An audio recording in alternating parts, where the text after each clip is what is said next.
പക്ഷെ സത്യം എന്താണെന്ന് പറഞ്ഞാൽ ഈ ജ്യോത്സ്യന്മാരുടെ അടുത്ത് പോകുന്ന മുസ്ലിങ്ങൾ ധാരാളമായിട്ടുണ്ട്. ബ്രഹ്മരക്ഷസിന് പൂജ കഴിക്കുന്ന മുസ്ലിങ്ങൾ ധാരാളമായിട്ടുണ്ട്. സർപ്പങ്ങൾക്ക് വഴിപാട് കൊടുക്കുന്ന മുസ്ലിങ്ങൾ ധാരാളമായിട്ടുണ്ട്. ക്ഷേത്രങ്ങളിൽ വഴിപാട് കൊടുക്കുന്ന മുസ്ലിങ്ങളുണ്ട്. സത്യം. മുസ്ലിം ലീഗ് എന്തിനാ ഉണ്ടായതാ? മനുഷ്യനെ രക്ഷിക്കാനുണ്ടായതാണ്. മതമാണ് മതമാണ് മതമാണ് പ്രശ്നം. അവര് ശരിക്കും പറഞ്ഞാൽ ജിഹാദിസത്തിന്റെ ഭീകരവാദത്തിന്റെ ഒരു മുഖംമൂടിയാണ് കേരളത്തിലെ മുസ്ലിം ലീഗ്. അപ്പൊ ഷാജി അതേ പറയുള്ളൂ, അവർക്ക് മതം തന്നെയാണ് പ്രശ്നം. അതിനെപ്പറ്റി അഭിപ്രായം പറയാൻ മുസ്ലിമിനും ക്രിസ്ത്യാനിക്കും അധികാരമില്ല. അത് ഹൈന്ദവ സമൂഹത്തിന്റെ സ്വത്താണ്. അത് അവർ കൈകാര്യം ചെയ്യട്ടെ. മറ്റൊരു വല്ലാതെ അതിനെ പറ്റിയിട്ട് വിഷമിക്കും. പരസ്പരം വിവാഹം കഴിക്കാൻ ജാതി ഒരു തടസ്സമല്ല എന്ന ഘട്ടം വന്നാൽ ഈ ഉച്ചനീചത്വ ബോധം പോയി. യൂത്തിനൊരു സന്ദേശം കൊടുക്കാനുണ്ട്. ഞാൻ കഞ്ചാവ് ഉപയോഗിക്കും, ഞാൻ സ്ത്രീകളെ പീഡിപ്പിച്ചിട്ടുണ്ട്. ഇതൊരിക്കലും ഒരു സന്ദേശമല്ല. ഇതുപോലെ ഇന്ത്യയിൽ 23 സംസ്ഥാനങ്ങളിൽ പശുവിനെ സംരക്ഷിക്കാൻ നിയമമുണ്ട്. അവിടെ ഒരാളുടെ പശു ഇറച്ചി കഴിക്കാനുള്ള മോഹത്തെക്കാൾ വലുതാണ് പശുവിനെ സംരക്ഷിക്കാനുള്ള നിയമം. അവർക്ക് ഇഷ്ടമില്ലാത്തത് പറയുന്നത് ഭീകരവാദി എന്നാണ് ഉള്ളത്. ഇപ്പം ഞാൻ ഒരു സോഷ്യൽ മീഡിയയിൽ സൂര്യൻ കിഴക്കുദിച്ചു നല്ല ഭംഗിയുണ്ട് എന്ന് കാണാനെന്ന് എഴുതിയാൽ വർഗീയ പറയാതെ തള്ളയെന്ന് പറയും.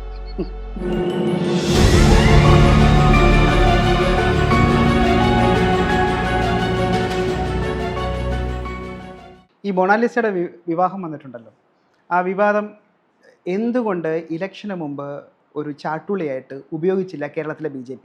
കാരണം രാജീവ് ചന്ദ്രശേഖരൻ്റെ പ്രധാനമായിരിക്കുന്ന ഒരു എതിരാളിയാണ് നമ്മുടെ പോക്സോ കേസിലെ വിദ്യാഭ്യാസ മന്ത്രി വന്നിരിക്കുന്നത്. അപ്പം അത് ശരിയായ രീതിയിൽ ഉപയോഗിക്കേണ്ടതായിരുന്നില്ലേ? പ്രത്യേകിച്ച് കേന്ദ്രത്തിലെ മന്ത്രിയായിരുന്ന ഇദ്ദേഹത്തിന് ഈ മൊണാലിസയുടെ നാട്ടിൽ നിന്നിട്ടും പുഷ്പം പോലെ ബർത്ത് സർട്ടിഫിക്കറ്റ് എടുക്കാവുന്ന കാര്യമാണ്. ഇലക്ഷനും കഴിഞ്ഞ് അത് പശുവും ചെറുത്തും ഓരോ പുളിയും പുളിയും പോയി കഴിഞ്ഞതിന് ശേഷമാണ് ഈ സംഭവം വന്നിരിക്കുന്നത്. അല്ല, അത് ആ വിഷയം കൈകാര്യം ചെയ്തത് നമ്മളിവിടെ എല്ലാ ഹൈന്ദവ സംഘടനകളും ആ വിഷയം എടുത്തിട്ടുണ്ട്. അത് ഉത്തരേന്ത്യൻ സംസ്ഥാന മധ്യപ്രദേശുമായി ബന്ധപ്പെട്ട അത്തരം നീക്കങ്ങളൊക്കെ നടത്തിയത് ഇവിടുത്തെ വിശ്വ ഹിന്ദു പരിഷത്താണ്. കാരണം ഹിന്ദു ഐക്യവേദി കേരളത്തിൽ മാത്രം പ്രവർത്തിക്കുന്ന സംഘടന വിശ്വ ഹിന്ദു പരിഷത്താണ് അങ്ങനെ അത്തരത്തിൽ പ്രവർത്തിക്കുന്നത്. അതുകൊണ്ട് അവരത്തരം കാര്യങ്ങൾ മൂവ് ചെയ്തു. നമുക്ക് ആ രേഖ കിട്ടിയ വഴിക്ക് തന്നെ അതിവിടെ വന്നിട്ടുണ്ട്. ഇവിടുത്തെ സ്റ്റേറ്റിന് വലിയ അബദ്ധം പറ്റി എന്നുള്ളതിന് യാതൊരു സംശയവുമില്ല. അതൊരു കേരള സ്റ്റോറി ചമയ്ക്കാനുള്ള വെപ്രാളത്തിൽ പറ്റിപ്പോയതാണ്. അതായത് BJP കേരള ഘടകത്തിന് തെറ്റുപറ്റി അല്ല, കേരളത്തിലെ സിസ്റ്റത്തിനാണ് തെറ്റുപറ്റി. BJP അല്ലല്ലോ കല്യാണം കഴിച്ചു കൊടുത്തത്. അല്ല, BJP എന്തുകൊണ്ട് ഈ ഇലക്ഷനിൽ അത് ഉപയോഗിച്ചില്ല എന്നാണ് ചോദിക്കുന്നത്. അല്ല, അതൊരു ഇലക്ഷൻ വിഷയം എന്നതിലുപരി ഇലക്ഷനിൽ ഉന്നയിച്ചിട്ടുണ്ട് അവര് ആ കാര്യം. ഇലക്ഷൻ അല്ല, നമ്മൾ ശരിയായ രീതിയിൽ ഉപയോഗിക്കേണ്ടായിരുന്നില്ല. കാര്യം ഒരു പോക്സോ കേസിൽ പ്രതിയാണ് ഈ ഇലക്ഷൻ നിൽക്കുന്നത്. വിദ്യാഭ്യാസ മന്ത്രി എന്ന് പറയുന്നത് അത് കുട്ടികളെ കൈകാര്യം ചെയ്യുന്ന ഒരു വിദ്യാഭ്യാസ മന്ത്രി ഒരു പോക്സോ കേസിലെ പ്രതിയാണ്. അല്ല, അത് ആ തരത്തിൽ പ്രചരണം നടന്നിട്ടുണ്ട്. അന്നേക്ക് രേഖകൾ വന്നിരുന്നില്ല എന്ന് മാത്രമേ ഉള്ളൂ. എന്തുകൊണ്ടത് നേരത്തെ കിട്ടിയിരുന്നെങ്കിൽ നല്ല രീതിയിൽ ഉപയോഗിക്കാമായിരുന്നു. അതൊരു മറ്റൊരു ഉദ്ദേശം കൊണ്ടാവില്ല. രാഷ്ട്രീയ വിഷയങ്ങൾ കൈകാര്യം ചെയ്യാം എന്ന സതുദ്ദേശം കൊണ്ടായിരിക്കാം ഒരു പക്ഷേ അത് ചെയ്തത് എന്ന് വിചാരിക്കുന്നു. ഈ BJP നേതാക്കന്മാർ എന്തിനാണ് ഈ പള്ളി നിരങ്ങുന്നത്? അതായത് ഒരു പ്രമുഖ നടൻ ഒരു കിരീടവുമായിട്ട് ഒരു സ്വർണം പൂശിയ ചെമ്പ് കിരീടവുമായിട്ട് തൃശ്ശൂർ പോകുന്നു, വാഴക്കൊലയും കൊണ്ടുപോകുന്നു, മുട്ടിലെഴിയുന്നു. ഇങ്ങനെ മതങ്ങളെ പ്രീണിപ്പിച്ചു കഴിഞ്ഞാൽ ശരിയായ രീതിയിൽ ജനാധിപത്യം നടക്കുമ്പോൾ അത് ഏത് മതമാണെങ്കിലും ഞാൻ ചോദിക്കും. അമ്പലങ്ങളിലും പോകുന്നുണ്ടല്ലോ ആര്? സുരേഷ് ഗോപി. അല്ല, ഞാൻ ചോദിക്കുന്നത് ഇവിടെ പോയിട്ട് ഈ മതങ്ങളെ പ്രീണിപ്പിക്കുന്ന അല്ല. കാരണം കേരളത്തിന്റെ ഒരു സാഹചര്യത്തിൽ ഇവിടെ പൊതുവേ അത് പ്രത്യേകിച്ച് ഹിന്ദുക്കളെന്നല്ല മറ്റവരുണ്ട്, മറ്റൊരു പുറത്തേക്ക് കാണിക്കുന്നില്ല എന്നേ ഉള്ളൂ. അത് എല്ലാ മതങ്ങളിലെ വിശ്വാസങ്ങളെ പിൻപറ്റുന്ന ഒരു രീതിയുണ്ട്. അത് ഒരു പക്ഷെ നിഷ്കളങ്കമായി അത്തരം രീതികൾ ചെയ്യുന്നവരുണ്ടാവും. ഇപ്പോൾ എൻ്റെയൊക്കെ മുത്തശ്ശി മരിച്ചിരുന്ന 2000 മരിച്ചിരിക്കുന്നു. എൻ്റെ മുത്തശ്ശിയൊക്കെ ജനിച്ച നാട്ടിലോ അല്ലെങ്കിൽ വളർന്ന നാട്ടിലോ മുസ്ലിം എന്ന് പറഞ്ഞൊരു സാധനം ഇല്ല, അവിടെ ഇല്ല. അവർ കണ്ടിട്ട് പോലും ഇല്ല. ഞങ്ങൾ ഈ താമസിക്കുന്ന നാട്ടിൽ വന്നിട്ടാണ് അവർ കണ്ടിട്ടുള്ളൂ. അവിടെ അങ്ങനെ സംഗതി ഇല്ല മരുന്നിന് പോലും.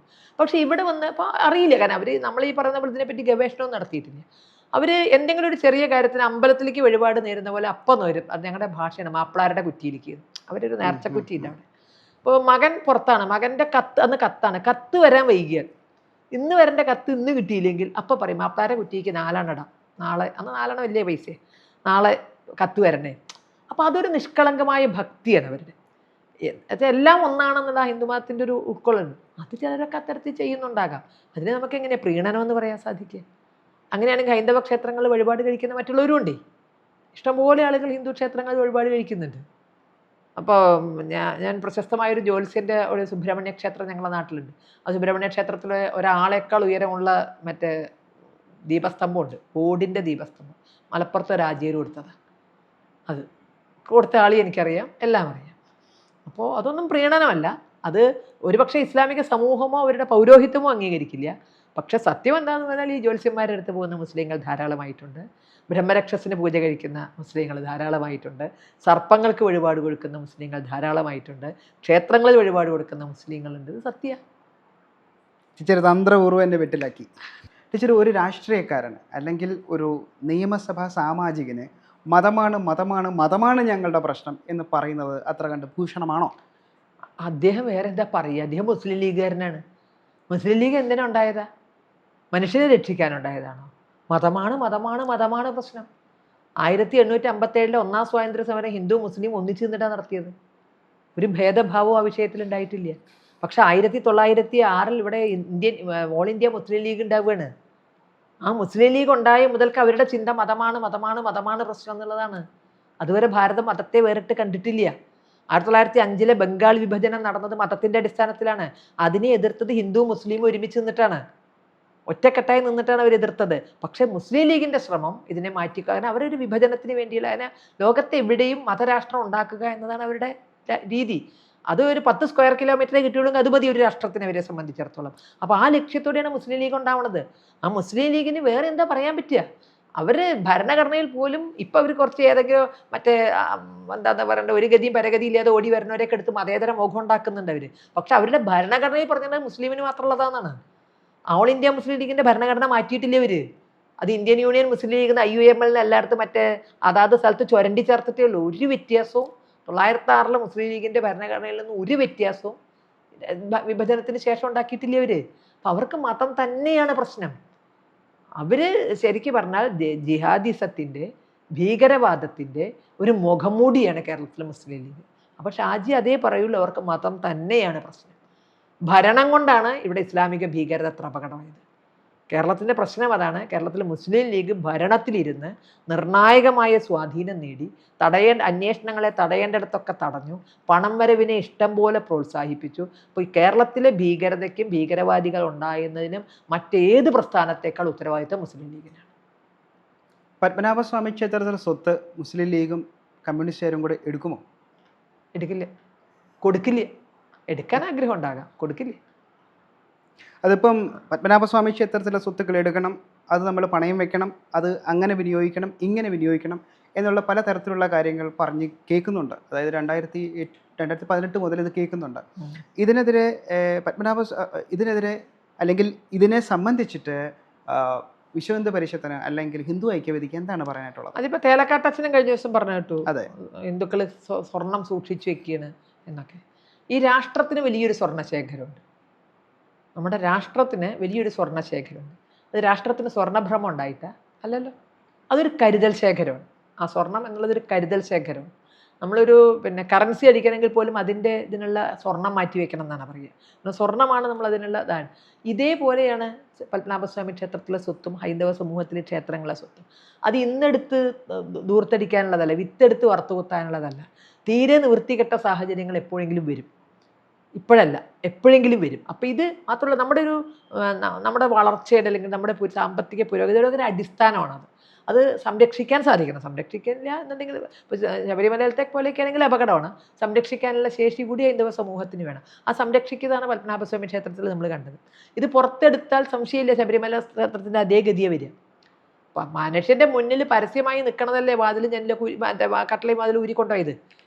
അത്തരക്കാരുടെ അടുത്ത് പത്മനാഭസ്വാമി ക്ഷേത്രത്തിൻ്റെ ബീനാലവാട് തുറക്കാൻ പറഞ്ഞാൽ എന്തായിരിക്കും അവസ്ഥ? അപ്പം അതുകൊണ്ട് അത് കരുതൽ ശേഖരമാണ്. ഒരിക്കലും അത്തരം കാര്യങ്ങൾ തുടരുത്. ഭൂമി ഇന്നത്തോടെ അവസാനിക്കുകയല്ല, അവസാനിച്ചേക്കാം, പക്ഷേ നമ്മുടെ വിശ്വാസം അവസാനിക്കില്ല. ഇനി 100 കണക്കിന് 1000 കണക്കിന് തലമുറകൾ വരാനുണ്ട്. അവർക്ക് വേണ്ടിയുള്ള കരുതൽ ശേഖരമാണത്. ഒരിക്കലും അത്തരം കാര്യങ്ങൾ വിത്തെടുത്ത് വറുത്ത് കുത്തരുത്. അതിനെപ്പറ്റി അഭിപ്രായം പറയാൻ മുസ്ലിമിനും ക്രിസ്ത്യാനിക്കും അധികാരമില്ല. അത് ഹൈന്ദവ സമൂഹത്തിൻ്റെ സ്വത്താണ്. അത് അവർ കൈകാര്യം ചെയ്യട്ടെ. മറ്റൊരു വല്ലാതെ അതിനെ പറ്റിയിട്ട് വിഷമിക്കാം ആ കാര്യത്തിൽ. ഈ പത്മനാഭസ്വാമി ക്ഷേത്രത്തിലെ സ്വത്തുമായി ബന്ധപ്പെട്ടിട്ട് ഈ തോക്കുസ്വാമി എന്നൊക്കെ പറഞ്ഞ വേറൊരു ഈ തോക്കുസ്വാമിയെ പോലെയുള്ള ആൾക്കാരൊക്കെ വന്നിട്ട് പറയണം, രാജകുടുംബം ഇത്ര കോടി കൊണ്ടുപോയി, എൻ്റെ കയ്യിൽ ഇത്ര കെട്ടുകണക്കിന് രേഖകളിരിക്കുകയാണ്, വാട്സപ്പിലേക്ക് ഞാൻ വേണമെങ്കിൽ അയച്ചു തരാം. ഇതൊക്കെ വലിയൊരു തലവേദന ബാധ്യതയല്ലേ? എല്ലാം ഒന്നേ ചെറിയൊരു കാര്യമാണ്. ഇപ്പോൾ എൻ്റെ കുട്ടികൾ എനിക്ക് പേരക്കുട്ടികളുണ്ട്. അവർ മൂത്രം ഒഴിച്ചാൽ ഞാനത് തുണിയെടുത്ത് തുടയ്ക്കും. അതിൻ്റെ ബാധ്യത അല്ലേ? എന്ന് വിചാരിച്ചിട്ട് വഴിക്ക് പോകുമ്പോൾ വഴി അറിയാൻ വേണ്ടിയിട്ട് കണ്ട സർവേ കല്ലുമ്മലും അല്ലെങ്കിൽ വേലിപ്പത്തിലും ഒക്കെ മൂത്രമൊഴിച്ച് വെക്കുന്ന ജീവികളുണ്ട്. അതൊക്കെ എന്നെ കൊണ്ട് തുടയ്ക്കാൻ വയ്ക്കും. അതൊക്കെ എൻ്റെ വഴിക്ക് നടക്കട്ടെ. ശരി ടീച്ചറെ, ഈ ഒരു പത്മനാഭസ്വാമി ക്ഷേത്രവുമായി ബന്ധപ്പെട്ടിട്ട് വൈകാരികപരമായി ജീവിക്കുന്ന ചില ആൾക്കാരുണ്ട്, എസ്പെഷ്യലി കവടിയാർ പാലസുമായി ബന്ധപ്പെട്ടിട്ടുള്ള അവരുടെ ഈ വൈകാരികപരമായിരിക്കുന്ന കാര്യങ്ങൾ ടീച്ചർ എങ്ങനെയാണ് നോക്കിക്കാണുന്നത്? കാരണം ഈ സ്വത്തുക്കൾ ഏകദേശം 1700 നൂറ്റാണ്ട് മുതൽ ഈ 2018 ഈ 26 വരേക്കും അതിനെ നല്ല രീതിയിൽ മെയിൻറ്റെയിൻ ചെയ്തുകൊണ്ട് പോകുന്ന ആൾക്കാരാണ്. അവർക്ക് ഈ ഉണ്ടാകുന്ന മാനസികപരമായിരിക്കുന്ന ബുദ്ധിമുട്ട്, കാരണം അപ്പം എൻ്റെ കുഞ്ഞിൻ്റെ വാല്യൂ എനിക്ക് മാത്രമേ മനസ്സിലാവുള്ളൂ. ഞാൻ പൂജിക്കുന്ന ദേവത അല്ലെങ്കിൽ ഡൈറ്റിയുടെ വാല്യൂ എനിക്ക് മാത്രമേ എടുത്തുള്ളൂ. ടീച്ചർക്ക് ഒരുപക്ഷെ മനസ്സിലാവണമെന്നില്ല. ടീച്ചറിൻ്റെ ദേവതയുടെ ആ ഒരു മൂല്യം എനിക്ക് മനസ്സിലാവണമെന്നുമില്ല. അപ്പോൾ ഈ വൈകാരികപരമായിരിക്കുന്നൊരു തലമുണ്ട്. അവർ മോഷ്ടിച്ചുകൊണ്ട് പോയി, അവർ കിണ്ടി എടുത്തുകൊണ്ട് പോയി, മുന്ത എടുത്തുകൊണ്ട് പോയി, ഇങ്ങനെയൊക്കെ പറഞ്ഞു. അല്ല, അവർക്ക് മോഷ്ടിക്കണമായിരുന്നെങ്കിൽ രാജ്യം ഇന്ത്യൻ യൂണിയനിൽ ചേരുന്ന ദിവസം വരെ ആ സ്വത്ത് അവരുടെയാണ്. അത് നീക്കിയാൽ ഒരാൾക്കും ഒന്നും ചോദിക്കാൻ പറ്റില്ല. ഇന്ത്യൻ യൂണിയനിൽ ലയിക്കുന്നത് വരെ സ്വതന്ത്രമായിട്ടാണ് തിരുവിതാംകൂർ നിൽക്കുന്നത്, അല്ലേ? അവർക്ക് ആ പണം എടുത്ത് ഉപയോഗിക്കാനുള്ള മുഴുവൻ അധികാരമുണ്ട്. അപ്പം ഇതിനേക്കാൾ സമ്പത്ത് നൈസാമിനുണ്ടായിരുന്നു, അല്ലേ? നൈസാം ആ സമ്പത്ത് മുഴുവൻ ഒരു തരി ഇവിടെ ബാക്കി വെക്കാതെ എടുത്ത് വിൽക്കേണ്ടത് വിറ്റു, മറ്റേ കൈമാറേണ്ടത് കൈമാറി, എല്ലാം കഴിഞ്ഞിട്ടല്ലേ അദ്ദേഹം നാടുവിട്ടത്. നൈസാമിന് തൻ്റെ സ്വത്ത് എടുക്കാൻ അധികാരം ഉണ്ടെങ്കിൽ അതേപോലെ തിരുവിതാംകൂർ രാജാവിനും ഉണ്ടായിരുന്നു. തിരുവിതാംകൂർ രാജാവ് എടുത്തില്ല, കാരണം അത് എൻ്റെ അല്ല, പത്മനാഭൻ്റെയാണ്. കാരണം എല്ലാം പത്മനാഭന് ദാനം ചെയ്തിട്ട് പത്മനാഭദാസന്മാരായിട്ടാണ് നിൽക്കുന്നത്. അപ്പോൾ ചിത്തിര തിരുനാൾ മഹാരാജാവ് ഈ അധികാര കൈമാറ്റം നടക്കുന്നതിന് മുമ്പ് ഇത് പൂർണ്ണമായി എവിടുന്ന് നീക്കിയിരുന്നുവെങ്കിൽ ഒരാൾക്കും ഒന്നും ചോദ്യം ചെയ്യാൻ പറ്റില്ല. അപ്പോൾ അതവർ ചെയ്തിട്ടില്ല. അതുകൊണ്ട് തന്നെ അത് അവരുടെ അല്ല, പത്മനാഭൻ്റെയാണ് എന്നവർ വളരെ ഉറച്ച് വിശ്വസിക്കും. ഈ ഹിന്ദു സമൂഹം എന്ന് പറയണത് എൻ്റെ ഒരു ചിന്തയിൽ പലതരത്തിലുള്ള വ്യത്യസ്തങ്ങളായിരിക്കുന്ന ഗോത്രങ്ങൾ, പല സംസ്കാരങ്ങളായി ജീവിക്കുന്ന തൻ്റെ തൊട്ടടുത്തുള്ള ആൾക്കാരെ, അതായത് വ്യത്യസ്തരായിരിക്കുന്ന ആൾക്കാരെയും കൂടി ഉൾക്കൊണ്ടുകൊണ്ട് ജീവിക്കുന്നതായിട്ടാണ് എനിക്ക് മനസ്സിലാക്കിയത്. അതിനെ നമ്മളൊരു പൊളിറ്റിക്കൽ സെൻസിൽ ഹിന്ദു എന്നോ അല്ലെങ്കിൽ കൾച്ചറൽ സെൻസിൽ ഹിന്ദു എന്നൊക്കെ പറയുന്നുണ്ട്. ഈ ആളുകൾ ജീവിച്ചിരിക്കേണ്ട ആവശ്യകത ഇപ്പോൾ വളരെ ക്രിട്ടിക്കലായിട്ട് എനിക്ക് തോന്നുന്നുണ്ട്. അപ്പോൾ ഇവരെന്താണ് ശ്രദ്ധിക്കേണ്ടത് ഇനി അല്ലെങ്കിൽ എന്ത് മുൻകരുതലാണ് ഇവരെടുക്കേണ്ടത്? കാരണം അവരുടെ നൂറ്റാണ്ടുകളായിട്ട് അല്ലെങ്കിൽ സഹസ്രാബ്ദങ്ങളായി കൈമാറി വന്നിരിക്കുന്ന ആ ഒരു കൾച്ചറൽ ഹാബിറ്റാറ്റ്, ആ ഒരു സാംസ്കാരിക പൈതൃകം വളരെയധികം വെല്ലുവിളികൾ നേരിട്ടുകൊണ്ടിരിക്കുകയാണ്. അവരെ എങ്ങനെയാണ് കൈകാര്യം ചെയ്യേണ്ടത്? കാരണം ഈ വ്യത്യസ്തങ്ങളായിരിക്കുന്ന ഗോത്രങ്ങൾ, ജാതി വിഭാഗങ്ങൾ, സാമൂഹികപരമായിരിക്കുന്ന രൂപങ്ങളെയൊക്കെ ഒരു നേതൃത്വ നിരയിലേക്ക് ടീച്ചർ നിൽക്കുന്ന സമയത്ത് ഇവരെല്ലാം ഒരു ആചാരപരമായി ഒരുമിപ്പിക്കാനൊന്നും സാധ്യമല്ല. കാരണം ആചാരപരമായി ഒരുമിച്ചാൽ അതല്ല സനാതനധർമ്മം. ആചാര വൈവിധ്യങ്ങളൊക്കെ നിലനിൽക്കണം. അവരുടെ ചിന്തകളിൽ വ്യത്യാസം ഉണ്ടാകും, ആചാരങ്ങളിൽ വ്യത്യാസം ഉണ്ടാകും, അതൊക്കെ നിലനിൽക്കണം. അത് നമ്മൾ നേരത്തെ പറഞ്ഞു, തോട്ടവും വനവും തമ്മിലുള്ള വ്യത്യാസം. അപ്പോൾ ഇത് തോട്ടമല്ല. അതുകൊണ്ട് തന്നെ എല്ലാ ഹിന്ദുവും ജനിക്കുമ്പോൾ ഇങ്ങനെയാണ് ചെയ്യേണ്ടത്, എല്ലാ ഹിന്ദു മരിക്കുമ്പോൾ അങ്ങനെയാണ് ചെയ്യേണ്ടത്. ഇങ്ങനൊരു ഒരുമയൊന്നും ഹിന്ദു സമൂഹത്തിൽ ഉണ്ടാക്കാൻ പറ്റില്ല. ഉണ്ടാക്കി അതോടുകൂടി ഹിന്ദുയിസം കഴിഞ്ഞു. അതാത് നാട്ടിൽ അതാത് സ്ഥലത്ത് അതാത് വിഭാഗക്കാർ അവരുടെ ആചാരം എന്തോ അത് ചെയ്യും. അതിലൊക്കെ ചില പൊതുമൂല്യങ്ങളുണ്ടാകും. പക്ഷെ ആചാരം എങ്ങോട്ടോ ചെയ്തോട്ടെ. ഇല വെട്ടി കിടത്തണം എന്നാണോ ആചാരം, ഇല വെട്ടി കിടത്തട്ടെ. അല്ല വേറൊരു വിധത്തിൽ വേറൊരു ആയിക്കോട്ടെ, കുളിപ്പിക്കണവരുണ്ട്, മരിച്ചു കഴിഞ്ഞാൽ കുളിപ്പിക്കാത്തവരുണ്ട്, ഇതൊക്കെ ഹിന്ദു സമൂഹത്തിലുണ്ട്. ഇതൊക്കെ ഉൾക്കൊണ്ടുകൊള്ളുന്നതാണ് ഹിന്ദു സമൂഹം. ഇതിനല്ല നമ്മുടെ പരിശ്രമം. പക്ഷേ ഇതിനപ്പുറത്ത് ഞാൻ മേലെയാണ് അല്ലെങ്കിൽ ഞാൻ താഴെയാണ്, ഈ ഉത്കൃഷ്ടതാബോധവും അപകർഷതാബോധവും അപകടമാണ് ഹിന്ദു സമൂഹത്തിൽ. അത് ഇല്ലാതാക്കാനുള്ള പരിശ്രമമാണ് ഹിന്ദു ഐക്യവേദിയും ഹൈന്ദവ സംഘടനകളും നോക്കുന്നത്. അല്ലാതെ ആരുടെയും ആചാരം ഒരേപോലെ ആക്കാനുള്ള പരിശ്രമമില്ല. ഒരാചാര വൈവിധ്യത്തെ നമ്മൾ കൈവയ്ക്കാറില്ല. അതൊക്കെ അതേപോലെ നടക്കട്ടെ. പക്ഷെ ആർക്കും തോന്നരുത് ഞാൻ മേലെയാണ് ഞാൻ താഴെയാണ്. അപ്പോൾ കൈകോർക്കാവുന്ന മേഖലകളിലൊക്കെ കൈകോർക്കണം പരസ്പരം. അന്ത്യജൻ അഗ്രജൻ ഇല്ലിവിടെ, ആരും മേലെയില്ല ആരും താഴെയില്ല, ഹിന്ദുക്കൾ നാം ഒന്നാണ്. ഹൈന്ദവ സമൂഹം കൈമാറാൻ ഉദ്ദേശിക്കുന്ന സന്ദേശം അതാണ്. അപ്പോൾ ക്ഷേത്ര കാര്യങ്ങളിലാണെങ്കിൽ ഉത്സവ കാര്യങ്ങളിലാണെങ്കിൽ ഒന്നും ഭേദഭാവമില്ലാതെ, അയിത്ത ചിന്ത അല്പം പോലും ഇല്ലാതെ ഹൈന്ദവ സമൂഹം ഒന്നാകണം. ആരെയും മാറ്റി നിർത്താതെ, ആർക്കും ഒരു തരത്തിലുള്ള അയിത്തം പാടില്ല. മനസ്സിലായോ? അയിത്തം ഏറ്റവും വലിയ ഒഴിവാക്കേണ്ടുന്ന ഏറ്റവും വലിയ സംഗതി അയിത്തമാണ്. അപ്പോൾ ഇതൊന്നുമില്ലാതെ ഹിന്ദുക്കളെ ഒരുമിപ്പിക്കുക. അതിന് ഇന്നത്തെ കാലത്ത് ഇപ്പോൾ നമുക്ക് തൊട്ടുകൂടായ്മയും തീണ്ടിക്കൂടായ്മയും ഒക്കെ അതിജീവിച്ചിട്ടാണ് നമ്മൾ വന്നത്. ഇന്നത്തെ കാലത്ത് എനിക്ക് തോന്നുന്നു ഏറെ ശ്രദ്ധിക്കേണ്ടത് വിവാഹാദി കാര്യങ്ങളിലാണ്. ഇന്ന് പലപ്പോഴും പലരും ജാതി ചിന്തിക്കുന്ന വിവാഹത്തിൻ്റെ സമയത്താണ്. ആ ചിന്തയൊന്നും ഒഴിവാക്കിയാൽ, പരസ്പരം വിവാഹം കഴിക്കാൻ ജാതി ഒരു തടസ്സമല്ല എന്ന ഘട്ടം വന്നാൽ ഈ ഉച്ചനീചത്വ ബോധം പോകും. ഭർത്താവ് ഒരു ജാതിയാവട്ടെ, ഭാര്യ വേറെ നിർബന്ധപൂർവ്വം അങ്ങനെ കഴിപ്പിക്കുക എന്നുള്ളതല്ല. വിപ്ലവം നടത്താൻ വേണ്ടി ജാതിമാരെ കല്യാണം കഴിക്കുക എന്നുള്ളതല്ല. നമുക്ക് അതാണ് നമുക്ക് ഏറ്റവും അനുയോജ്യമായി കിട്ടുന്നതെങ്കിൽ അതെടുക്കാനുള്ളൊരു മനസ്സ് വരിക. അതായത് പ്രണയ വിവാഹങ്ങളുടെ കാര്യം പ്രണയിച്ചിട്ടൊന്നും വേണമെന്നില്ല, പ്രണയിച്ചല്ലാതെ. ഇപ്പോൾ ഹൈന്ദവ സമൂഹത്തിലൊരു വലിയ വിഷയമാണ് ചെറുപ്പക്കാർ വിവാഹം കഴിക്കുന്നില്ല എന്നുള്ളത്. ധാരാളം പുരുഷന്മാർ വിവാഹം കഴിക്കാത്തവരുണ്ട്, പല പല കാരണങ്ങളാണ്. ജാതി ജാതകം ഒക്കെ തിരഞ്ഞു വരുമ്പോൾ അവർക്ക് ഇഷ്ടപ്പെട്ട പെൺകുട്ടികളെ, പറ്റുന്ന പെൺകുട്ടികളെ, ഇതൊക്കെ കഴിഞ്ഞാൽ പെൺകുട്ടികൾക്ക് ഇങ്ങോട്ടും ഇഷ്ടപ്പെടണം വേണ്ടേ. അപ്പോൾ ഇതൊക്കെ കാരണം ഒരു 10-40 വയസ്സൊക്കെ കഴിഞ്ഞിട്ട് കല്യാണം കഴിക്കാത്ത ധാരാളം യുവാക്കളുണ്ട്. ഇതൊരു വലിയ വിഷയം തന്നെയാണ്. അപ്പോൾ ഇതിനൊക്കെ ആദ്യം ചെയ്യേണ്ടത് നമുക്ക് പറ്റുന്നൊരു കുട്ടിയെ ജാതിക്കും ജാതകത്തിനും അതീതമായിട്ട് കല്യാണം കഴിക്കാവുന്ന മാനസികാവസ്ഥയിലേക്ക് ഹിന്ദു എത്തുക. അങ്ങനെ കഴിഞ്ഞ ടീച്ചറുടെ മക്കൾ ആദ്യം മാറിയിട്ടാണോ കല്യാണം കഴിച്ചതെന്ന് അടുത്ത ചോദ്യത്തിന് പ്രസക്തിയുണ്ട്. അടുത്ത ചോദ്യം അതാ ചോദിക്കുക. എൻ്റെ മക്കളൊക്കെ 25 വയസ്സിൽ കല്യാണം കഴിച്ചു, പിന്നെ എനിക്ക് പിടിച്ചിട്ട് ജാതി മാറ്റി കെട്ടിക്കാൻ പറ്റണ്ടേ? കുറച്ച് നീണ്ടിരിക്കുകയായിരുന്നു, ഒരു സംശയവും വേണ്ട. എനിക്ക് അത്തരത്തിലൊരു ജാതിയും ജാതകവും നോക്കാതെ കല്യാണം നടത്താൻ എനിക്കൊരു ബുദ്ധിമുട്ട്. എൻ്റെ പേരക്കുട്ടികളുണ്ട്, അവർക്ക് അങ്ങനെയാണെങ്കിൽ ജാതിയും ജാതകവും നോക്കാതെ കല്യാണം കഴിക്കാൻ തയ്യാറാണ്. അവരാണല്ലോ അതിൻ്റെ കാര്യം. അതൊക്കെ നമ്മളൊരു പ്രായം കഴിഞ്ഞ് കല്യാണം നടക്കുന്നില്ലെങ്കിൽ ഇത്തരം എല്ലാ വിട്ടുവീഴ്ചകൾക്കും തയ്യാറാവണം.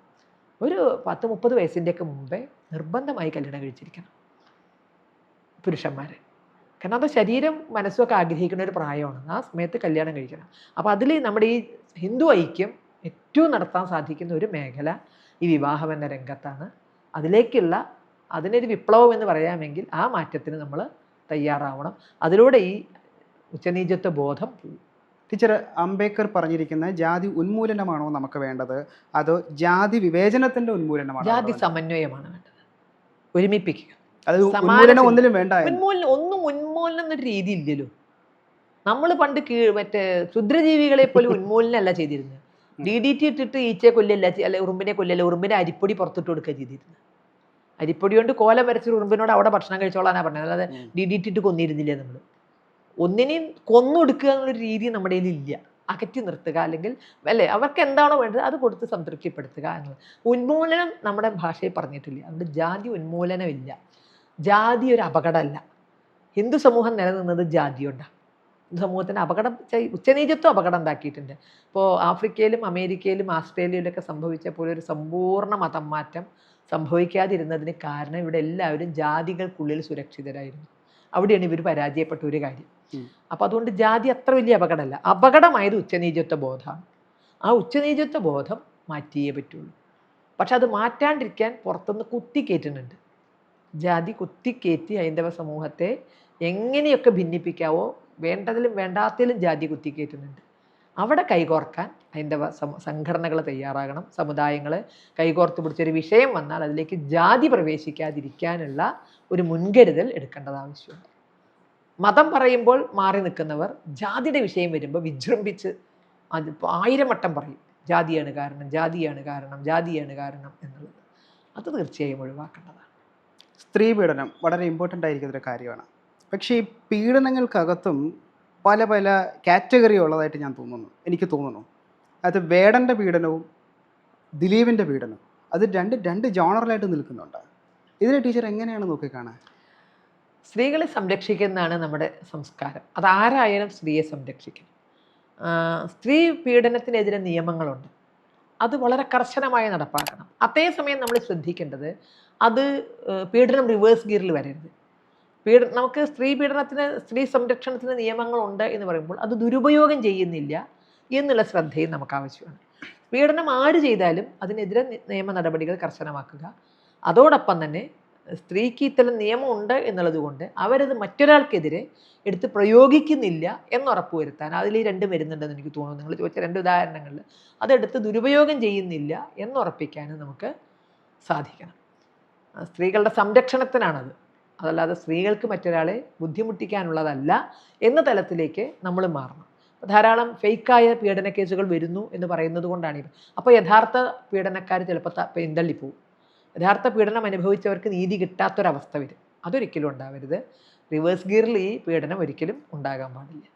വേടനെ പോലെയുള്ള സാമൂഹിക നവോത്ഥാന നായകന്മാർ കേരളത്തിൽ കൂടി വരുന്നത് എന്തെങ്കിലും പ്രശ്നമുണ്ടാക്കുമോ, അതോ എന്തെങ്കിലും മേന്മയിലേക്കുള്ള ഒരു ചൂണ്ടുപലക മറ്റതുമാണോ? അല്ല, ഒരു പർട്ടിക്കുലർ വ്യക്തിയെ എടുത്ത് ചർച്ച ചെയ്യേണ്ട. അവരെന്താ ഉദ്ദേശമെന്ന് നമുക്കറിയില്ല. നാളെ ഗുണമായി മാറുകയാണെങ്കിൽ മാറട്ടെ. അപ്പോൾ അതിനെ നമ്മൾ എങ്ങനെയായിരിക്കും കൈകാര്യം ചെയ്യേണ്ടിയിരിക്കുന്നത്? ഒരു ശത്രുവായിട്ട് ഒരിക്കലും തോന്നിയിട്ടില്ല, ശത്രുവായി പരിഗണിക്കുന്നുമില്ല. കാരണം അങ്ങനെ ഒരു മാറ്റി അത്തരത്തിൽ നമുക്ക് ആരെയും കാണേണ്ട കാര്യമില്ലല്ലോ. നമ്മൾ എല്ലാ കലകളെയും അംഗീകരിക്കുന്നു. ചില തെറ്റുകൾ കാണുമ്പോൾ നമ്മൾ അതിനെ ചൂണ്ടിക്കാണിക്കുന്നു അല്ലേ. അപ്പോൾ ആരാണെങ്കിലും സ്ത്രീ പീഡനമാണെങ്കിൽ അല്ലെങ്കിൽ യൂത്തിനൊരു സന്ദേശം കൊടുക്കാനുണ്ട്. ഞാൻ കഞ്ചാവ് ഉപയോഗിക്കും, ഞാൻ സ്ത്രീകളെ പീഡിപ്പിച്ചിട്ടുണ്ട്, ഇതൊരിക്കലും ഒരു സന്ദേശമല്ല. അത് വളരെ ശ്രദ്ധിക്കേണ്ട കാര്യമാണ്. നമ്മുടെ മുന്നിൽ 100 ആൾ വരുന്നവർ, നമുക്കൊരാളെ സ്വാധീനിക്കാൻ ഒരു ഇൻഫ്ലുവൻസർ ആണെങ്കിൽ നമ്മൾ വളരെ ശ്രദ്ധിക്കണം. നമ്മൾ വെറും ഒരു സാധാരണക്കാരനാണെങ്കിൽ ഒന്നും ശ്രദ്ധിച്ചില്ലെങ്കിലും കുഴപ്പമില്ല. ഒരു ഇൻഫ്ലുവൻസർ ആകുമ്പോൾ നമ്മൾ ധാരാളം ശ്രദ്ധിക്കണം. അപ്പോൾ നമ്മൾ പണ്ടൊരു പൈഡ് പൈപ്പറുടെ ഇംഗ്ലീഷിലൊരു ഇത് പഠിച്ചിട്ടുണ്ട്. അതായത് കുട്ടികളെ മുഴുവൻ, അതായത് ആദ്യം എലികളെ, നാട്ടിലെ എലി ശല്യം കൊണ്ട് ബുദ്ധിമുട്ടിയപ്പോൾ രാജ്യം കൊടുക്കാം എന്നൊക്കെ പറഞ്ഞിട്ട് ഒരാളെ വിളിക്കുന്നത്. അപ്പോൾ അയാൾ പറഞ്ഞു, ഞാൻ എലി ശല്യം നിർത്തിത്തരാം. മൂപ്പരുടെ ഒരു പൈപ്പ് ഓടക്കുഴലിൽ ഓതിയിട്ട് ഈ എലികളെ മുഴുവൻ കൊണ്ടുപോയി എവിടെയൊക്കെ കൊണ്ടുപോയി മാറ്റുകയാണ്. പക്ഷേ ഈ വാഗ്ദാനം ലംഘിച്ചപ്പോൾ മൂപ്പർ വീണ്ടും ഈ പൈപ്പ് എടുത്ത് നാട്ടിലെ കുട്ടികളെയും കൊണ്ട് പോവുക. ഈ ഓടക്കുഴലിൻ്റെ പിന്നെ കുട്ടികൾ മൊത്തം പോവുകയാണ്. അപ്പോൾ ഒരു ഇൻഫ്ലുവൻസർ ഓടക്കുഴലിൽ ഓതുമ്പോൾ കുട്ടികൾ മൊത്തം പോകുന്ന ഒരവസ്ഥയുണ്ടാവും.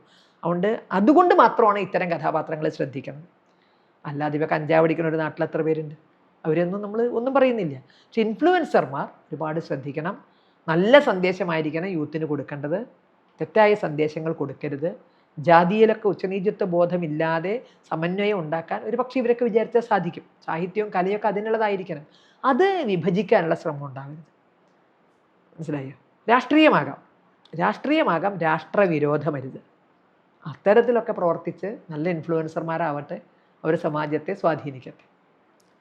വടക്കേ ഇന്ത്യയിൽ കാണപ്പെടുന്ന ഈ പശുവുമായി ബന്ധപ്പെട്ടിട്ടുള്ള കൊലപാതകങ്ങൾ കൂടുതലായിട്ട് നടന്നു വരുന്നുണ്ട്. അതിൻ്റെ എത്ര എണ്ണം ഉണ്ട് നമ്മൾ പറയുന്ന കാര്യം സത്യസന്ധമായി അല്ല. ഇത് ഒരു നെറേറ്റീവ് ഉണ്ടാക്കുകയാണ്. അവിടെ നടക്കുന്ന ഏത് കൊലപാതകത്തിലും ഒരു പശുവുമായി ഒരു കണക്ഷൻ ഉണ്ടാകും. നമ്മുടെ അട്ടപ്പാടിയിലെ മധുവിനെ കൊന്നു, അത് തല്ലിക്കൊന്നതന്നെയല്ലേ, പൊതുജനം തല്ലിക്കൊന്നതാണ്. ഒരു രാജേഷ് മാഞ്ചേരി മറ്റേ മലപ്പുറം ജില്ലയിൽ ഇതര സംസ്ഥാന തൊഴിലാളി തല്ലിക്കൊന്നു.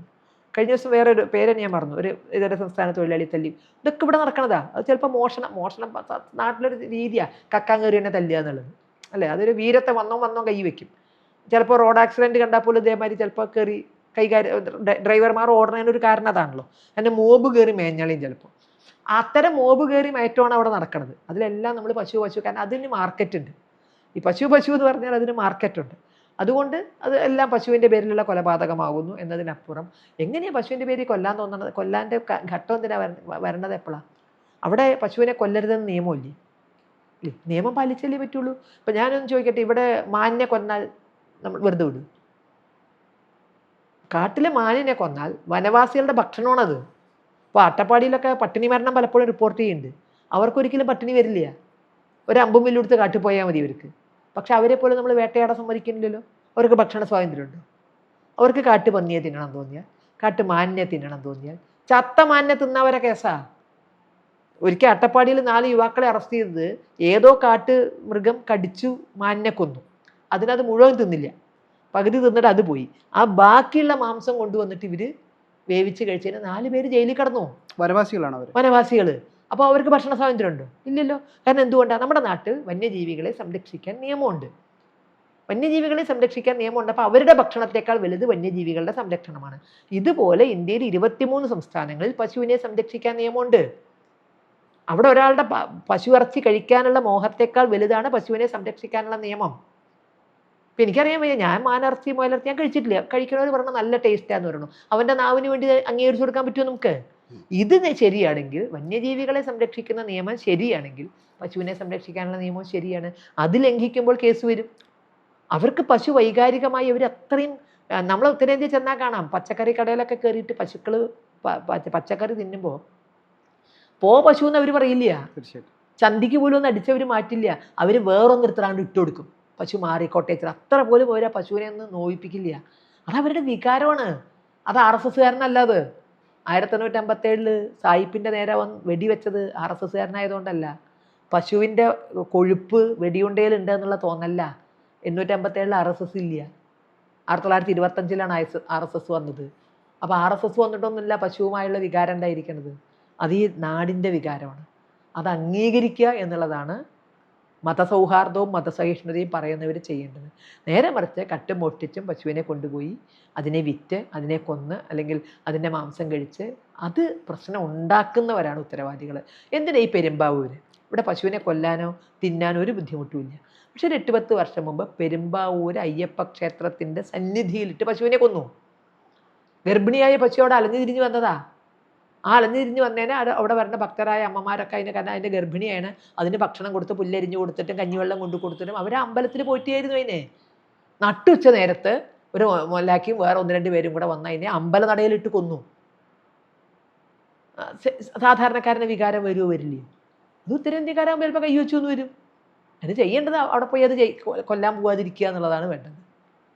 എന്നാൽ ആ മല്ലാക്കൊക്കെ അവിടെ പിടിച്ച് കെട്ടിയിട്ടു. എന്നാൽ ഹൈന്ദവ സംഘടനകൾ ദണ്ണിച്ചത് ഇയാളെ രക്ഷപ്പെടുത്തി കൊടുക്കാനാ. കാരണം 4,000 ആളാണ് കൂടി അവിടെ, ഇവരെ പുറത്തേക്ക് വിടാത്ത വിധത്തിൽ. അതൊക്കെ ഒരു വികാരമാണ്. അത് ആ വികാരം മനസ്സറിഞ്ഞ് പെരുമാറുക എന്നുള്ളതാണ് അതിൽ ചെയ്യാനുള്ളത്. ടീച്ചർ പറയുന്നത് ഒരു പ്രാദേശിക വികാരം എന്നാണോ? അത് പ്രാദേശിക വികാരമല്ല, അത് അതൊരു മതപരമായ ഒരു നാടിൻ്റെ, അത് 1-2 സ്ഥലത്തല്ല. അപ്പം മലയാളിയുടെ അവസ്ഥയല്ല. 23 സംസ്ഥാനങ്ങളിൽ ഗോവധം നിരോധിച്ചിട്ടുണ്ട്. പശു അവർക്ക് അമ്മയാണ്. അത് ആ തലത്തിൽ തന്നെയാണ് അവർ കാണുക. അത് ഈ 23 സംസ്ഥാനങ്ങളിലുള്ളോ അതോ ഇന്ത്യ മുഴുവൻ ഉള്ളതാണെന്നാണോ ടീച്ചർ പറയുന്നത്? ഈ വികാരം ഇന്ത്യ മുഴുവനുണ്ട്. പക്ഷേ ഈ പറഞ്ഞ പോലെ മറ്റെന്തിൻ്റെയൊക്കെയോ പുറകെ പോയിട്ട് മറ്റ് സംസ്ഥാനങ്ങളിലുള്ളവർക്ക് ഇപ്പോൾ കേരളം ഒഴിച്ച് ബാക്കിയിടത്തും അത്ര ഇങ്ങനൊരു വികാരമില്ല. കഴിക്കുന്ന ഒരു ഹിന്ദു ഇല്ല. മറ്റുള്ള നോർത്ത് ഈസ്റ്റിലും കുറച്ചുണ്ട്. അവർക്കും ഒരു ഒളിവും മറവും ഒക്കെ ഉണ്ട്. മലയാളിയെ പോലെ ദേശീയ ഭക്ഷണം ആക്കിയിട്ടില്ല ബീഫ് അവർ, അത്രേ ഉള്ളൂ.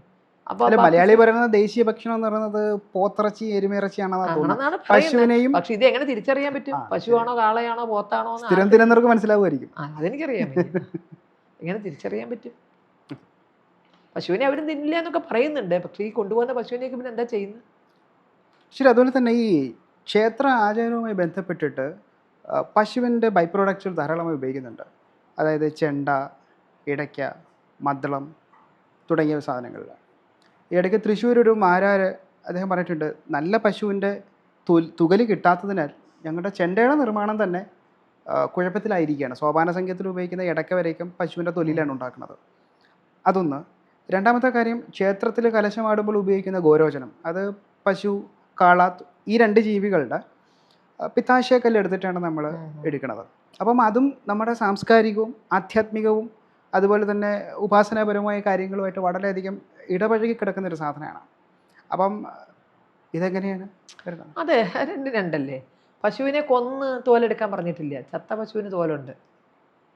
ചത്ത പശുവിന് തോലുണ്ട്. അത് ഫലപ്രദമായി നമ്മൾ ഉപയോഗിക്കുന്നു എന്നുള്ളതേ ഉള്ളൂ. അല്ലാതെ പശുവിനെ കൊന്ന് തോലെടുത്ത് ചെണ്ട ഉണ്ടാക്കാൻ എവിടെയും പറഞ്ഞിട്ടില്ല. ശരിയാകാം. പശുവിനെ സംരക്ഷിക്കണം. അതായത് പശു ഒരിക്കലും പാലിന് വേണ്ടി പോലും സംരക്ഷിക്കുന്ന മൃഗം അല്ല എന്നാണ് നമ്മൾ പറഞ്ഞിരിക്കുന്നത്. ഈ കേരളത്തിന്റെ സാംസ്കാരിക പൈതൃകം എടുത്തു അവിടെ അതിന് സമ്പത്തുണ്ടാക്കാൻ പറ്റും. കാരണം അതിന്റെ ഗോമൂത്രവും ചാണകവും ഒക്കെ തന്നെ കൃഷിക്ക് ഉപയോഗിക്കാം, നമുക്ക് ഇന്ധനമായിട്ട് ഉപയോഗിക്കാം. ഇതൊക്കെ കഴിഞ്ഞാൽ നമുക്ക് ഈ കൃഷിയിൽ നിന്ന് തന്നെ ഇതിനെ പോറ്റാനുള്ളതും കിട്ടും. അപ്പോൾ അതൊരു വലിയ ബാധ്യതയില്ല. നേരെ മറിച്ച് ലിറ്റർ കണക്കിന് പാല് കിട്ടണമെങ്കിലാണ് ഈ അങ്ങോട്ട് അത്രയും കാശ് അങ്ങോട്ട് ചിലവാക്കി ഭക്ഷണം കൊടുക്കേണ്ടതും എല്ലാം. നമ്മൾ പാലിന് വേണ്ടി വളർത്തുമ്പോൾ അതൊക്കെ വരും. പാലിന് വേണ്ടി വളർത്താനല്ല വരുന്നത്, കൃഷിയുമായി ബന്ധപ്പെടുത്തി പശുവിനെ വളർത്തുന്നതാണ് ഗോ ആധാരിത സമ്പദ് വ്യവസ്ഥ എന്ന് പറയുന്നത്. അതിൽ നിന്ന് ബൈ പ്രോഡക്ട്സ് ഉണ്ടാക്കാം. ചാണകം, ഗോമൂത്രം, അതുപോലെ തന്നെ അത്തരം കാര്യങ്ങളാണ് നമ്മൾ പ്രോത്സാഹിപ്പിക്കുന്നത്. അത് പാലിന് വേണ്ടി വളർത്തുക എന്നുള്ളത് പോലും അല്ല പറയുന്നത്. ഇത്തരം ഈ കൃഷി, ബലരാമനും ശ്രീകൃഷ്ണനും ഒരു വീട്ടിലാണ് ജനിച്ചത് അല്ലേ? 2 അവതാരം ഒപ്പം ഉണ്ടാവുക. അതെന്തുകൊണ്ടാണ്? കൃഷ്ണൻ കന്നുകാലി മേയ്ക്കുന്നവനാണ്, ബലരാമൻ കൃഷിക്കാരനാണ്. ഒരു വലിയ സന്ദേശം, ഇത് 2ഉം കൂടി ഒപ്പം പോകണം. കൃഷിയും കന്നുകാലി പരിപാലനവും ചേർന്ന് പോകണം. അതാണ് ഭാരതത്തിൻ്റെ അടിസ്ഥാന വികസനത്തിന് വേണ്ടത്. അത് നമ്മൾ മറന്നു പോകുന്നു എന്നുള്ളതാണ്. ടീച്ചർ, ഒരു വ്യക്തിപരമായൊരു കാര്യമാണ്. ടീച്ചർക്ക് എന്തായാലും 60+ ഇയേഴ്സ് ആയെന്നാണ് ഞാൻ മനസ്സിലാക്കുന്നത്. 63 തുറന്നു പറഞ്ഞുകൊണ്ട് കുഴപ്പമൊന്നുമില്ല. ടീച്ചർ വളരെ എനർജറ്റിക് ആയിട്ടാണ് രാവിലെ മുതൽ വൈകുന്നേരം വരെ നമുക്ക് കാണുന്നത്. ഇതിപ്പം അർദ്ധരാത്രി ഏകദേശം ആകാറായി. ടീച്ചർ ധാരാളമായിട്ട് സോഷ്യൽ മീഡിയയിൽ കൂടെ ആക്രമങ്ങൾ നേരിടുകയും ചെയ്യുന്നൊരു വ്യക്തിയാണ്.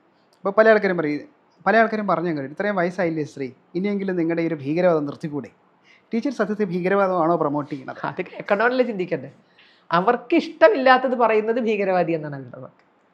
ഇപ്പം ഞാൻ ഒരു സോഷ്യൽ മീഡിയയിൽ സൂര്യൻ കിഴക്കുദിച്ചു നല്ല ഭംഗിയുണ്ട് എന്ന് കാണാനെന്ന് എഴുതിയാൽ വർഗീയ പറയാതെ തള്ളയെന്ന് പറയും. സംശയമൊന്നുമില്ല. അപ്പോൾ ഉടനെ അടുത്ത വരുന്ന പാമ്പ്. അപ്പം അതിന് എന്താ മനസ്സിലാക്കേണ്ടത്? അവർക്ക് എന്നെ ഇഷ്ടമല്ല. എന്നെ ഇഷ്ടമില്ലാത്തത് എന്തുകൊണ്ട്? ഞാനൊരു മുസ്ലിം ഭൂരിപക്ഷ പ്രദേശത്താണ് പഠിപ്പിച്ചത്. എന്നെ ഒരു കുട്ടിക്കും ഇഷ്ടമില്ലാത്തതുണ്ടായിരുന്നില്ല. എന്നിലെ ടീച്ചറെ അവർക്ക് ഇഷ്ടമാണ്, എന്നിലെ വ്യക്തിയെ അവർക്ക് ഇഷ്ടമാണ്, എന്നിലെ ആദർശത്തെ അവർക്ക് ഉൾക്കൊള്ളാൻ കഴിയുന്നില്ല. കാരണം അവരുടെ ചില ഉഡായിപ്പുകൾ പൊളിച്ച് കൈ കൊടുക്കണം, അവരുടെ ചില ലക്ഷ്യങ്ങൾക്ക് തടസ്സമാവുന്നു. അതിനപ്പുറം ഒരു വൈരാഗ്യം അവർക്കില്ല. ടീച്ചർ ക്രിസ്ത്യാനികളെയും മുസ്ലിങ്ങളെയും ആണോ വെറുക്കണത്? അത് അവരുടെ ആദർശത്തെ ഞാൻ ആരെയും വെറുക്കുന്നില്ല, അവരുടെ ആദർശത്തെയും വെറുക്കുന്നില്ല. അത് നമുക്ക് ദോഷമായി മാറരുത്, നമുക്കും രാഷ്ട്രത്തിനും ദോഷമായി മാറരുത്. ക്രിസ്ത്യാനി നല്ല ക്രിസ്ത്യാനിയായി ജീവിക്കട്ടെ, എനിക്ക് സന്തോഷമേ ഉള്ളൂ. മുസ്ലിം നല്ല മുസ്ലിമായി ജീവിക്കട്ടെ. പക്ഷേ ഞങ്ങളുടേത് മാത്രം ശരിയാണ് എന്ന് പറഞ്ഞുകൊണ്ട് ഹിന്ദുവിൻ്റെ മേൽ കുതിര കയറാൻ വരരുത്. അതെ, ഹിന്ദുവിൻ്റെ വിശ്വാസങ്ങളെ അപമാനിക്കരുത്. എനിക്ക് എൻ്റെ വിശ്വാസം വലുതാണ്. എൻ്റെ അമ്മയെ പറഞ്ഞാൽ എനിക്ക് നോവില്ലേ? അത് ആരോ ആയിക്കോട്ടെ. ഇപ്പം ഞങ്ങൾക്ക് സ്കൂളിലൊക്കെ തല്ലി പിരിക്കാൻ ഏറ്റവും ബുദ്ധിമുട്ട് എന്തിനറിയോ? ചിലപ്പോൾ മേലൊക്കെ കയറി ഗുസ്തി പിടിക്കുമെന്ന് എൻ്റെ വാപ്പയ്ക്ക് വിളിച്ചു അല്ലെങ്കിൽ അച്ഛനെ വിളിച്ചു, അത് അവരൊരിക്കലും സഹിക്കില്ല. അപ്പുറത്തെ ഉള്ള ആളും മനുഷ്യൻ തന്നെയാണ്. പക്ഷെ എൻ്റെ എന്ന് പറയുമ്പോൾ അതിനൊരു, അപ്പോൾ എൻ്റെ മതത്തെ അല്ലെങ്കിൽ എൻ്റെ വിശ്വാസത്തെ, എൻ്റെ രാഷ്ട്രത്തെ, അതിനെ ആക്രമിക്കാൻ ഇവർക്ക് ആർക്കും അവകാശമില്ല. അവരവരുടെ നല്ല മുസ്ലിം ആവട്ടെ, നല്ല ക്രിസ്ത്യാനി ആകട്ടെ. ഒരു മുസ്ലിമും ഹിന്ദു ആവണമെന്ന് ഞാൻ ആഗ്രഹിക്കുന്നില്ല, ഒരു ക്രിസ്ത്യാനിയും ഹിന്ദുവായി കൺവേർട്ട് ചെയ്യണമെന്ന് ഞാൻ ആഗ്രഹിക്കുന്നില്ല. അതേപോലെ തന്നെ ഒരു ഹിന്ദുവിനെയും കൺവേർട്ട് ചെയ്ത് കൊണ്ടുപോകാതിരിക്കാനുള്ള ശ്രമം അവരും നടത്തിയാൽ ഒരിക്കലും ഒരാൾക്കും ഇഷ്ടമില്ലാത്ത ഒന്നും നമുക്ക് പറയേണ്ടി വരില്ല. ടീച്ചർ, ആദിവാസികളെ ടീച്ചർ ഹിന്ദുക്കളായി പരിഗണിച്ചിട്ടുണ്ടോ? ആരെ പരിഗണിക്കാത്തത്? രാമായണം എഴുതിയതാരാ? വാത്മീകി അല്ലേ? വാത്മീകി ഗോത്രം ഇപ്പോഴും ഉണ്ട് ആദിവാസികൾക്കിടയിൽ. പിന്നെ നീ എന്ത് പരിഗണന എന്നാണ് നമുക്ക് പറയേണ്ടത്? ശബരി മാതാവാരാ? വനവാസിയല്ലേ? അയ്യപ്പൻ ചെന്നിരുന്നത് എവിടെയാ? വനവാസികൾക്കിടയിലല്ലേ? അവരല്ലേ അയ്യപ്പൻ്റെ സംരക്ഷകർ? അവരെങ്ങനെ നമുക്ക് മാറ്റി നിർത്താൻ കഴിയും? നമ്മുടെ സംസ്കാരം വളർന്നത് കാടുകളിലാണ്. നമ്മുടെ സന്യാസിമാർ ശാന്തിയോടെ ഇരുന്ന് തപസ് ചെയ്തത് ഇവരുടെ സംരക്ഷണയിലാണ്, വനവാസികളുടെ സംരക്ഷണയിലാണ്. അവിടെയാണ് ലോകോത്തരമായ കാര്യങ്ങൾ അവർ കണ്ടെത്തിയത്. സന്യാസിമാരൊക്കെ ഇരുന്നിട്ട് കാടിൻ്റെ ശാന്തതയിൽ അവർക്ക് കിട്ടിയത് അത് വനവാസികളാണ്. കാരണം ഹൈന്ദവ സമൂഹത്തിൻ്റെ അടിസ്ഥാനം അവിടെയാണ് കിടക്കുന്നത്. അവരെ എങ്ങനെ നമ്മൾ ഇനി ഹിന്ദുക്കളാക്കണം? അവരിൽ നിന്ന് പലതും പഠിക്കാനുള്ളത്. അവർ ഹിന്ദുവിൻ്റെ നിയമപ്രകാരം അങ്ങനെയല്ലേ? ആദിവാസി അമ്പലവാസിക്കും വേറെ നിയമമില്ലല്ലോ.